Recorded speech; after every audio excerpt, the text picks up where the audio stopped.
De hecho, fue un informe bastante esperado. Recordaremos que la comisión tuvo 2 visitas al Estado peruano. Una fue de preparación, que fue en diciembre del año 2022, y la siguiente fue en enero del 2023. Entonces, lo que ha hecho la comisión en este periodo de trabajo o de visitas es recopilar información, no solamente a través de reuniones con organizaciones de la sociedad civil o con instituciones del Estado, sino reuniéndose también con organizaciones de víctimas, gremios, estudiantes, en fin, hace un trabajo bastante ambicioso de recopilación de información y documentación, y luego elabora una propuesta de informe donde lo que va a hacer es trasladar o aterrizar toda esa información que es fáctica a las obligaciones jurídicas que tiene el Estado peruano. La primera versión de este informe, o sea, el borrador del informe, es circulada o compartida con el Estado a efectos de que también el Estado pueda dar observaciones a la información que ahí está contenida, ¿no? Por eso, si uno lee el informe, va a encontrar que hay algunos párrafos en específico donde se complementa la información o la mirada de la comisión con observaciones que han sido brindadas por el Estado para aclarar o complementar algún tipo de conclusión, ¿no? Por ejemplo, decir, el Estado ha aprobado tal normativa, el Estado, desde que la comisión se retiró, también ha llevado adelante esta o cual otra medida, y eso permite tener una versión más, no consensuada, pero sí más dialogada de lo que tenemos hoy con el informe final. Finalmente, el informe es respaldado o firmado por los comisionados de la Comisión Interamericana de Derechos Humanos, y en ese sentido es un trabajo serio, de largo aliento, de largo diálogo, que busca contribuir también a las siguientes acciones del Estado para atender la crisis.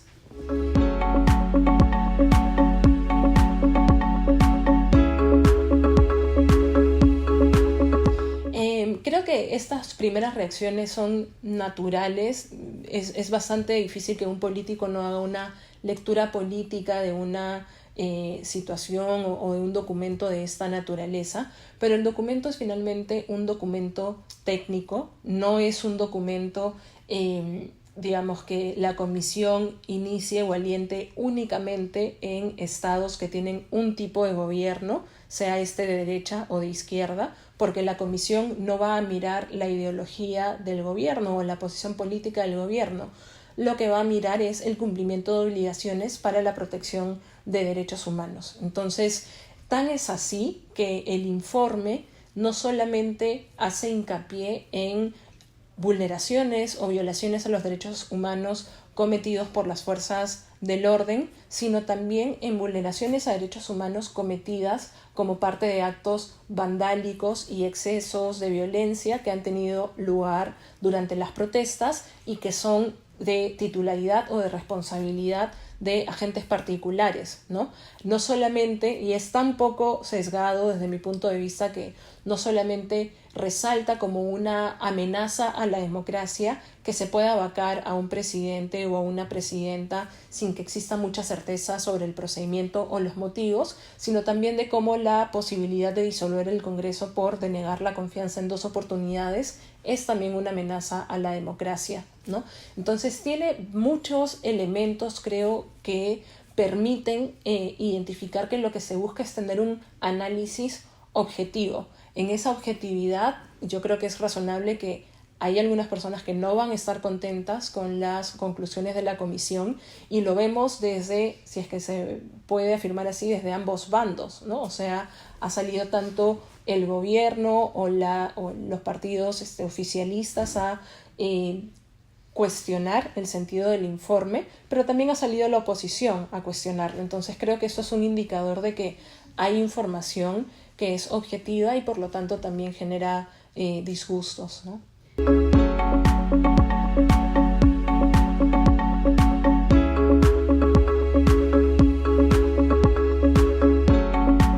Yo creo que esa es una de las cosas más valiosas que tiene este informe, ¿no?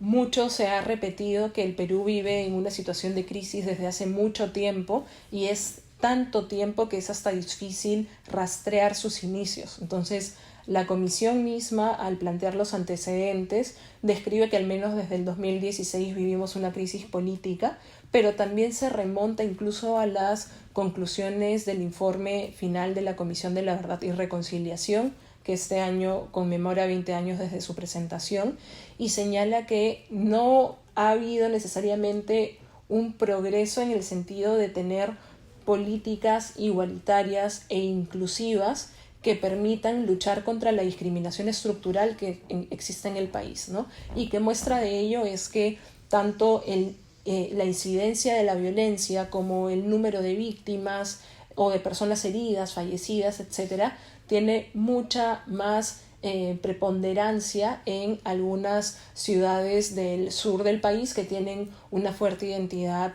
étnica o indígena. Y de hecho la comisión dice cualquier investigación que inicie el Estado debe tener un enfoque étnico, un enfoque regional, porque hay una afectación diferenciada en estos grupos y no se puede hacer un tratamiento que parta del punto de que a todos se les está tratando por igual o a todos se les está afectando por igual. Hay un elemento ahí racial, étnico, que sí está jugando un rol y que no puede ser invisibilizado o inobservado por el Estado, ¿no? Y lo relaciona también a elementos concretos, ¿no? Cómo se ha estigmatizado a los manifestantes, cómo se les resta agencia, cómo se les resta incluso dignidad y personificación, ¿no? O sea, el hecho de que exista impunidad porque se transmite el mensaje de que la vida del terruco, del cholo, del indio, que es lo que dice el informe, no tiene un valor. Y si no tiene un valor, pues no hay a quien pedirle rendición de cuentas. Entonces, mientras no haya una reflexión sobre estas causas estructurales y medidas concretas para luchar contra ellas a través de políticas inclusivas, será bastante difícil que la justicia incluso sirva a su fin de brindar resarcimiento y esta sensación de cierre también para las víctimas y sus familiares.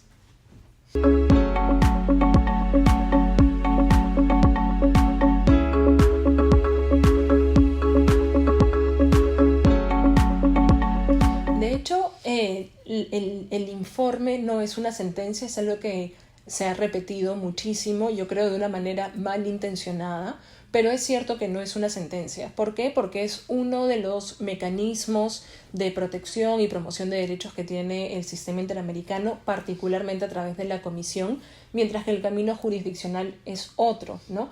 Son mecanismos con sus propias vocaciones, con su propia naturaleza, objetivos, y por lo tanto, por ejemplo, mientras que en un mecanismo jurisdiccional hay una serie de requisitos como agotar la vía interna, no haber iniciado otro procedimiento por el mismo tema en otra jurisdicción, entre otros requisitos. Aquí más bien esos requisitos no tienen ningún tipo de pertinencia o relevancia, ¿no?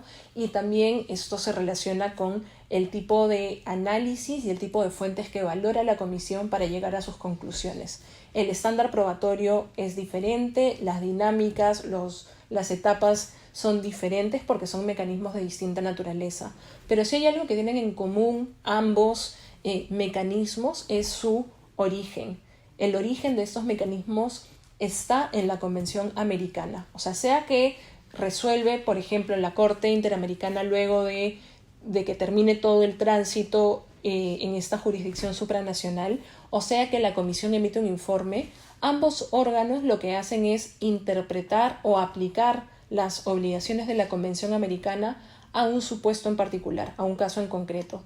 Y por eso yo sí reafirmo que el informe es obligatorio. O sea, no podemos decir que tiene puntos resolutivos como los tiene una sentencia, pero lo que hace el informe con las 36 recomendaciones que tiene en su parte final es recordarle al Estado cómo debe aplicar sus obligaciones asumidas de manera soberana al ratificar la Convención Americana. Entonces, no es una recomendación que el día, no sé, hace 2 días que salió el informe, se inventó la comisión. Es una recomendación que se sustenta en un tratado obligatorio. No cumplir con esta recomendación es no cumplir con las obligaciones de la Convención Americana. y eso sí puede dar o puede dar pie a responsabilidad internacional, ¿no? O sea, investigar una violación de derechos humanos es una obligación de todo Estado. No hacerlo no es solamente incumplir con la recomendación o no considerar la recomendación, sino incumplir la Convención Americana, que tiene obligaciones específicas o que impone obligaciones específicas de investigación, sanción y reparación en supuestos de afectación a derechos humanos.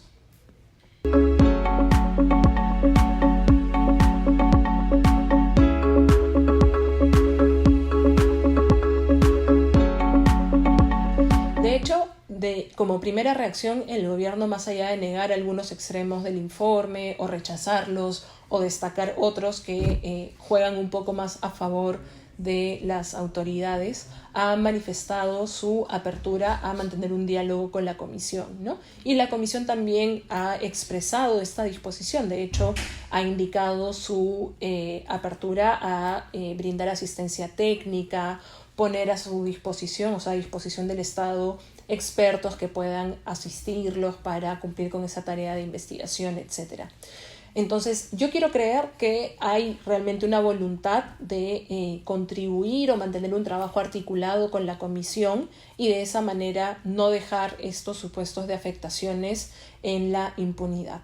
Si eso no sucediera, si no se implementan las recomendaciones, si el Perú, no investiga, continúa con afectaciones a la institucionalidad democrática, no protege a los periodistas, no protege o no implementa medidas serias para luchar contra la impunidad, todos los ejes que tienen las recomendaciones, pues estaríamos en un escenario de incumplimiento de sus obligaciones internacionales. Y eso, como decía, puede dar pie a responsabilidad internacional, ¿no? El camino para declarar o determinar esta responsabilidad internacional pasa por iniciar un proceso ante el sistema interamericano, y eso es cierto que puede tomar algo de tiempo, pero no es imposible, ¿no?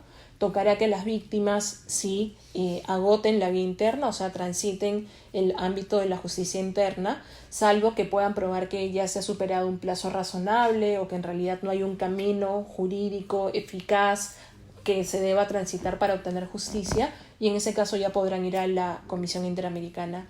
Y esto, es importante decirlo, funciona tanto para afectaciones cometidas por fuerzas del orden como afectaciones cometidas por particulares. Es decir, si no hay una investigación del Estado también de esos actos o de esas vulneraciones que han terminado afectando a personas que no participaban de las manifestaciones, puede iniciarse un proceso en el sistema interamericano por el incumplimiento de la obligación de investigar, juzgar y sancionar a quienes correspondan.